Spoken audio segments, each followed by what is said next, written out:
I, 26F, grew up in the Midwest but went to college in California. There I met and dated Jeff, 26M, for our final 2 years of undergraduate. After graduation I stayed in California to get my master's degree while Jeff entered the workforce. We were happy together and we planned to get married after I got my master's. After I finished my schooling, Jeff got cold feet about getting married and eventually becoming a father. Abandonment issues from his bio dad leaving. So he broke up with me. Heartbroken feels like it would barely scratch the surface on how I felt. I had a great job in California, so I stayed in hopes that Jeff would come to his senses and we'd get back together. We never did. He met Grace, 25F, and started dating her about 5 months after we broke up. I started planning on moving back to my home state once I realized it was actually over. Then he and Grace broke up at the beginning of this year. Jeff and I ended up sleeping together a few times while they were broken up. It was a very public breakup. No cheating involved. About a week after the last time we had sex, he told me that he and Grace were getting back together. He said he couldn't remain friends with me because he still had feelings for me and he had to let them fade to be fair to Grace. His final words to me were to not call him unless I was literally dying and just wanting to say goodbye. I left California behind 3 weeks later. 2 weeks after I had returned home I found out that I was pregnant. It's Jeff's. I wasn't gonna be that girl that uses a pregnancy to get a man back, so I deleted all my social media accounts and made new ones that don't have my name attached to them. The only Cali people I added were trusted friends who I knew either had no connection to Jeff or who were loyal to me and wouldn't tell him my new accounts. Early in my pregnancy I made the mistake of checking out Jeff and Grace's respective profiles and saw that they refer to each other as love of my life, and Jeff even had a picture of them captioned saying he was gonna marry that girl. That broke me all over again, and I have since blocked them both and decided I had to move on with my life. I'm now 6.5 months pregnant. Since moving back I have bought my own house in my home state and have been busy building a nursery for my baby. I already love this little baby in my belly and I feel 100% confident that I can raise and provide for him on my own with minor help from my family. One of my best friends back in California was having an engagement party. I won't be able to attend the wedding as I'll be busy with a newborn when it happens, so I decided to fly out to see my friends and offer my congratulations to the couple before my life becomes baby-centric. I got into town on Thursday and honestly had a blast seeing all my friends yesterday, even though it's only been about 6 months since I last saw them. They were all respectful of my wishes not to take pictures of me below the chest. They did post some pictures of me online, but from the angles it just looks like I gained some weight in my face. Nothing that would give away my pregnancy. It's a couple days before my flight back home and the friend that I'm staying with suggested we go to the store because she wanted to get a scrapbook for our engaged friend. So we went to the store, and as we were getting ready to leave I saw Jeff's cousin Tanya, 22-ish, walk in.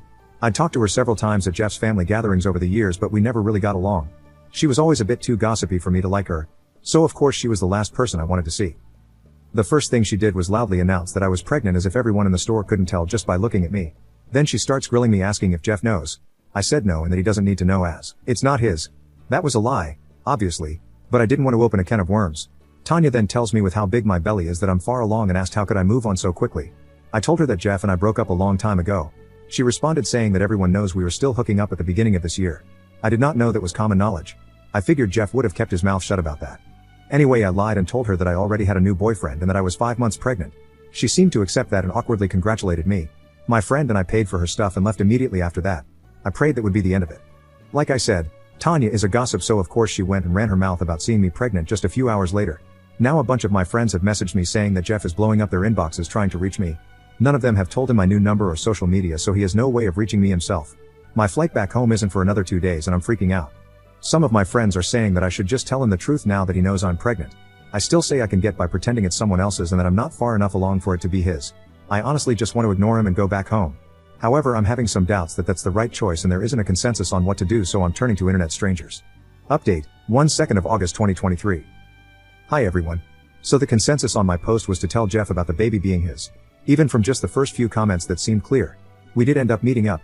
It wasn't particularly interesting or dramatic, but if anyone cares, here's what happened. He got a hold of the friend I was staying with on Instagram. I wanted to just talk to him on the phone, but he insisted we talk in person ASAP. In retrospect, I should have just waited until the next day, but I kind of just wanted to get it over with, and it seemed like he did too. To be honest, I thought he was going to tell me that he wanted nothing to do with the kid because I didn't see any other reason why he wanted to talk in person right that second. Keep in mind it was almost 10 at night at the time. So my friend and I went to his parents' house where he was waiting. His parents always treated me like family, so I guess I felt comfortable being there even though we probably should have met at a neutral location. When we got there, Jeff's mom answered the door. She hugged me and I could tell she wanted to touch my stomach, but she restrained herself and didn't even ask. Thankfully. I always liked her. We made awkward small talk as she led me to the living room. It was clear that they had just had a party, as it was still messy with a bunch of drinking cups lying around and confetti on the floor. On the couch was Jeff and Grace holding each other's hands. I was surprised that I honestly felt nothing for him at first. His stepdad offered me a seat, but I chose to stand. I wasn't planning on being there long anyway. Jeff started off saying that I might be able to fool Tanya, but he knows there's no way I would have ever met a new guy and gotten pregnant that fast. So he asked why I didn't tell him. I told him the truth. That the last time we spoke he told me not to contact him unless I was literally dying. And I'm not dying. He told me that he was trying to be respectful to Grace and that obviously this would have been an exception. Grace chimed in to tell me that I ruined her proposal. I found out later, third-hand info, but knowing Tanya I believe it, that the party at his parents' house was for him to propose to Grace in front of all their friends and families. Tanya waited until after the proposal, and when people were giving speeches she told Jeff she was so glad he got away from me and wasn't gonna be stuck raising my baby. Then all hell broke loose at the party apparently. I had no idea that happened at the time, or I honestly would not have went to see him at all. But hearing that he proposed was when it hurt. He broke up with me cause he was scared of marriage and kids, but he dated her not even half as long as we did and she got a ring.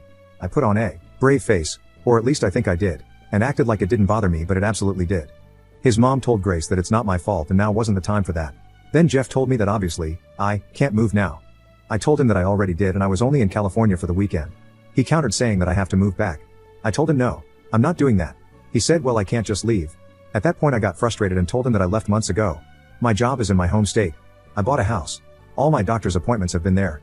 I established residency there a long time ago. California isn't my home anymore and hasn't been for half a year now. So then he got frustrated and got up to approach me asking if he's just supposed to send a paycheck once a month and saying this wasn't how it was supposed to happen. I don't really know what he meant by that second part cause he just found out I was pregnant a few hours before, but I assumed he was taking about his life plans? I forced myself to calm down and try to be empathetic. I told him that if he was worried about this screwing up his plans for the future that he had nothing to worry about. I don't want or need anything from him. I've planned everything out from finances to childcare when I return to work to even setting up my baby's college fund. It's all taken care of already. He didn't really say anything. I didn't know if he was thinking or just relieved that I had it all handled. I told him he can still get married to Grace and have his own family someday. I promised I wouldn't bother or blame him for anything. My baby will be loved and cared for. Jeff got teary-eyed and told me that I know how he feels about this. He was referring to when he broke up with me and said that he didn't want to be a dad because he didn't think he'd be a good one. He also has abandonment issues from his bio dad walking out on him, his siblings, and his mom when he was 6. I told Jeff that he's not him, his bio dad. That he's better than him and always will be. His mom started crying at this point, I guess from seeing how his dad's abandonment still affects him to this day. I promised Jeff that I wouldn't let my baby think that Jeff was a deadbeat. I'd be honest that we just weren't meant to be together and we live thousands of miles apart. He told me that he can't just not be in his kid's life and that I don't understand what it could do to them. He asked if we could please just figure something out together. I asked him what did he realistically expect would be a solution. Because I'm not moving back to California and I highly doubt he and Grace wanted to pack their bags and move that far away from their own families and friends. I said I'm not going to be sending my kid on a plane every few months either because that's too much. Jeff didn't say anything to that, so I told him maybe that could be an option when he's older and has more independence, but right now it's not happening. Jeff's eyes lit up and he asked, "It's a boy?" I'd been careful not to reveal the gender up until then, but I messed up there. I nodded and he nervously asked if he could feel the baby. Before I could even respond, Grace let out this loud wail and stormed off to the kitchen. Jeff apologized to me and then went to go comfort her. His mom excused herself as well as she was still crying. So she left and her husband followed her. That left me and my friend awkwardly standing alone in the living room. All we hear is his mom sniffling in the hallway and Grace sobbing while talking to Jeff in the kitchen. It was so incredibly uncomfortable. And I know many will hate me for this, but I just felt overwhelmed by the whole thing. Maybe it makes me pathetic, but having to stand in the room where a party was just held to celebrate Jeff proposing to another woman hurt so damn bad. So I left. I told my friend let's get the hell out of here and we quietly walked out. We ended up staying in a hotel and I was able to get an earlier flight home on Sunday. Now I'm back home and putting my focus back on the nursery. I told my friends that I had talked to Jeff and I apologized if he still tried to reach me through them. I advised them to block him if it's too much. I know this isn't the end of things. I'm planning on reaching out to him again eventually. Even if he broke my heart, I still care about him and I won't deny him a relationship with his kid if that's what he really wants. I have no idea how it's gonna work and I'm only allowed to update once, so I apologize that I won't be able to tell anyone who cares how it all turns out. Thank you for the advice on my last post. Even though everyone was downvoting me and the post itself, it was nice to get opinions without bias. Update 13th of August 2023. I'm a little surprised to be writing this. I thought my update post was one and done, but I guess it got reposted on another sub yesterday and gained traction there, so a bunch of people have requested another update. I wasn't aware that people could make posts on their own profile either, so I feel dumb for thinking that I could only update once. But here we are. I greatly appreciate the newer comments supporting me. The few comments I got from the relationship advice sub were all in support of Jeff and downvoting everything I commented. I felt like I was crowned the queen of hell over there, TBH. I haven't replied to any of the new comments because while most of you just read about the incident yesterday, for me it was 2 weeks ago. My hormones are all over the place due to my pregnancy, but thankfully I'm past the headspace I was in that day and when I first returned home. I do appreciate all the well wishes for me and my baby though. Before I give an update, I wanted to clear a few things up. First, I've seen a lot of comments saying that Jeff proposed to Grace within a few months after they started dating. That's not true. Aside from the 1-month breakup where Jeff and I conceived the baby, they were together roughly a year and a half before the engagement, assuming they had no more breakups after. Like their full history, nor do I care to. Second, I feel like people were being a bit harsh on Jeff. I can honestly say he is not an abusive or controlling person. The man never so much as raised his voice at me in the 4 years we dated. He was a bit overbearing by demanding that I had to stay in California because that's where he is. But he just found out about the baby and was panicking that I'd disappear and he wouldn't be able to contact me. Which, to be fair, that's exactly what I did, so I get it. I had a million thoughts, some wildly ridiculous when I think about it now, running through my own head when I found out too.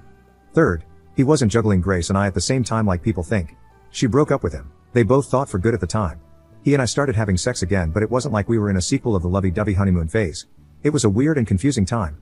We weren't talking about getting back together. I already had a start date for my new job back home and my move was scheduled. He didn't know any of that. I was still in love with him, of course, and I hoped he'd tell me he wanted to get back together, and I would have stayed, but he didn't. Finding out he was getting back with Grace hurt, but I can't say I felt used for sex. I don't think either of us knew what the hell we were doing by sleeping together again in the first place. Jeff is a simple man overall. I promise he's not some supervillain taking advantage of women and playing with their emotions. I'm not making excuses for him. I wish it were that easy to say that he's a dirtbag and you should give me all your sympathy. In reality, I know who Jeff is as a person. Anyone who read my posts knows him as just a collection of bad and or questionable choices he made. If you summarize anyone up to just the bad shit they've done, of course they'd come off as an unlikable person. Jeff's not evil or manipulative. He's just got some stuff he probably should have worked through years ago, and admittedly I never thought his issues were that prevalent until we broke up. Plus I'm positive that Grace knew we slept together while they were broken up. There's no way that was a shock to her. He would have told her himself, and even if he somehow hadn't, if Tanya knew, then everyone else knew shortly after. Guaranteed. Lastly, I appreciate everyone concerned about any custody issues that may arise from this. I was also amused by the people who were hyping themselves up thinking that I was delusional and actually going to be forced to put my baby on a plane by court order. I'm not sure why so many people on Reddit are used to dysfunctional relationships where judges and a huge custody battle need to be involved, but that's not us. Jeff and I were together and very much in love for years. It might be hard to picture that when you've only read about the shitty end of our relationship, but everything before the breakup was an ideal relationship, which is exactly why it hurt me so much when he ended it. Things are weird now, but we don't hate each other. Our default option, even in a complicated situation like this, is not we're taking this to court. That would be the last resort.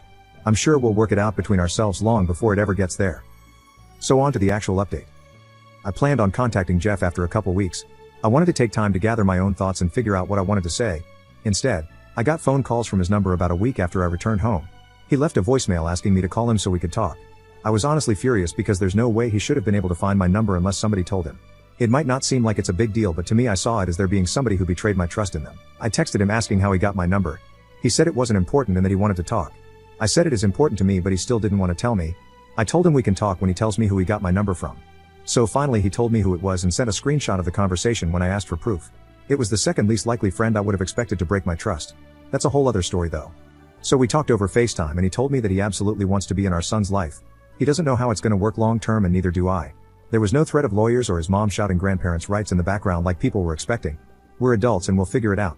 The situation is not any easier to handle logistically, but emotions from that night have died down and we have clearer heads to move forward with.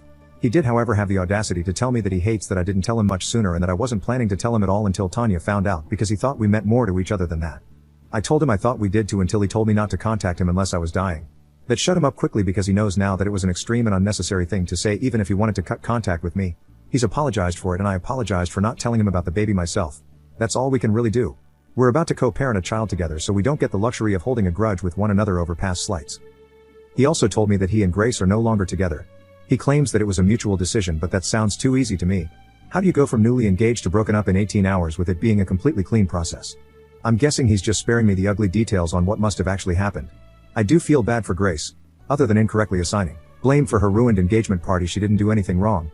I don't know her personally, but her proposal night should have been one of the best nights of her life and it was ruined. I wouldn't want that for any woman. And because I know what everyone is going to say, no, I am not seeing this as an opportunity to get back together with Jeff. Honestly, my focus is on my son right now. I'm not thinking about jumping into a relationship with anyone, much less the man who broke my heart once already. I think Jeff and I need to figure out how we're going to co-parent first and foremost. And TBH, I want a man who loves me and chooses me for the person that I am, not because I happen to have given birth to his child. Plus, I don't know that I could ever get over that he proposed to Grace over me. Even if they broke off their engagement, I still want to know why she got a ring and I didn't. And I'm going to ask eventually, but I don't think any answer will ever make it okay to me. A lot of people said it wasn't that he didn't want marriage. He just didn't want it with me. I find that hard to believe because, as I said above, we really had an ideal relationship. Our breakup wasn't a buildup of issues. It really was as simple as you want marriage and kids. Which I think most would agree is just the natural end of a relationship. If it really is as simple as I just wasn't the one, then I want him to look me in the eyes and tell me that himself. Jeff is a terrible liar even when he's lying for a good reason, like a special surprise. He fidgets his fingers and can't maintain eye contact when he's lying.